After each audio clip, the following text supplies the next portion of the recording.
Good morning students. मैं Swati Patel madam. आज इस वीडियो में हम ओहम्स लॉ इसके बारे में जानकारी लेंगे। यहाँ पे इस वीडियो में सबसे पहले हम इसकी इंट्रोडक्शन लेंगे। ओहम्स लॉ का मतलब क्या है, उसका स्टेटमेंट, फॉर्मूला और एप्लीकेशंस देखेंगे। सबसे पहले George Simons Ohm, he is one of the most famous scientist in physics who discover the Ohm's law. यानी कि फिजिक्स में ये एक जाने माने हस्ती है जिन्होंने ओहम्स लॉ डिस्कवर किया है। इसका जो स्टेटमेंट रहता है ओहम्स लॉ का, उसके लिए हमें एक बेसिक इलेक्ट्रिक सर्किट कंसिडर करना होगा जिसके अक्रॉस एक हमने पावर सप्लाई दिया है। इस सर्किट से करंट आई हम सप्लाई करते हैं और उसके अक्रॉस एक रेजिस्टेंस आर भी हम इस डायग्राम में देख सकते हैं। Okay, this is Ohm's law, I equal to V upon R. Okay, यहाँ पे डिटेल में हम ओहम्स लॉ देखेंगे। When a physical state of a conductor remains same, the electric current flowing through a conductor is directly proportional to the potential difference। यानी कि जब भी कभी हमारे पास कोई भी कंडक्टर होगा, उसकी अगर फिजिकल स्टेट कांस्टेंट है, यानी कि उसके मटेरियल, डायमेंशन और टेम्परेचर कांस्टेंट है, तो current is proportional to potential difference.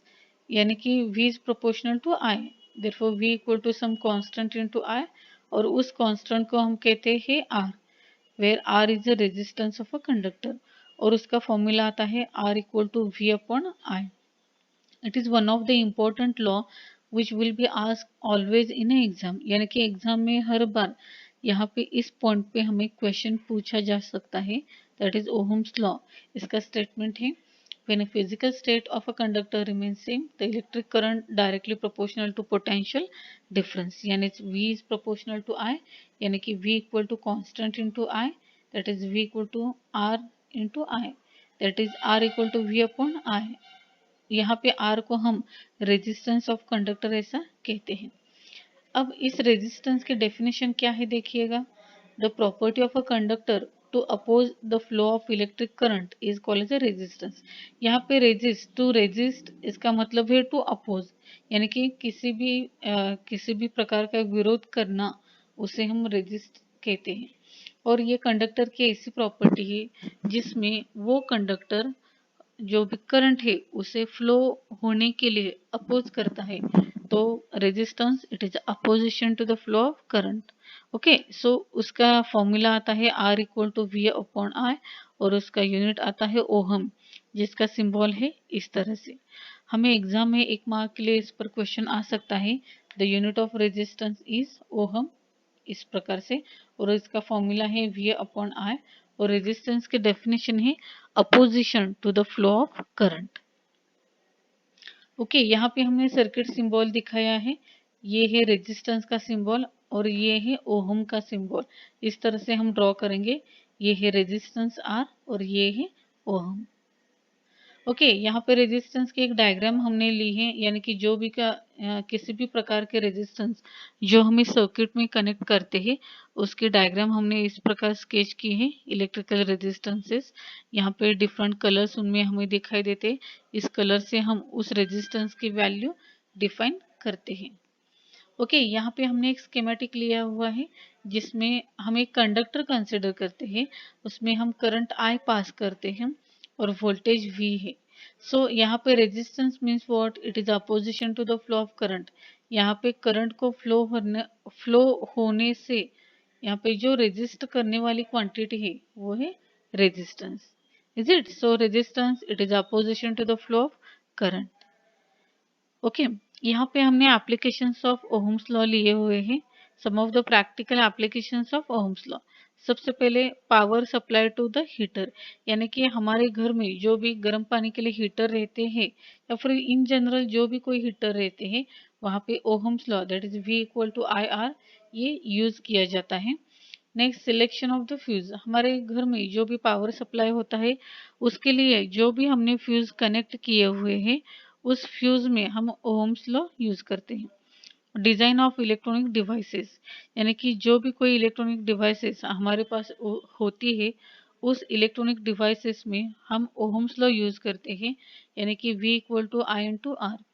Now sizing of the resistance in the electronics.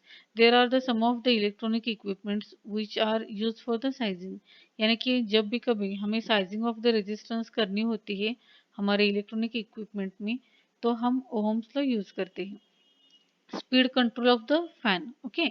अगर हमें फैन जो भी स्पीड रहता है वो अगर कंट्रोल करना होता है तो वो उस कंट्रोलर में ये ओहम्स लॉ हमने यूज किया है, यानी V equal to I R. Okay, यहाँ पे some of the information related with the scientist ohm.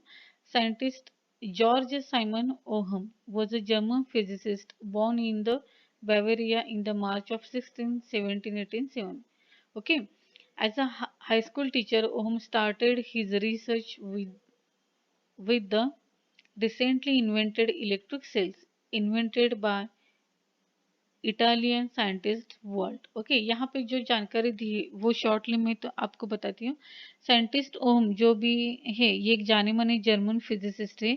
उनका जन्म 16 मार्च को 1787 में हुआ था। वो सबसे पहले साइंटिस्ट होने से पहले वो एक हाई स्कूल टीचर थे। उन्होंने बहुत सारे रिसर्च किए थे उनके फील्ड में, इन द इलेक्ट्रिक सेल में। और along with the scientist volt उन्होंने कई सारे एक्सपेरिमेंट्स किए, कई सारे इक्विपमेंट्स डिस्कवर किए हैं, जिसमें उन्होंने रेजिस्टेंस का भी डिस्कवरी किया हुआ है।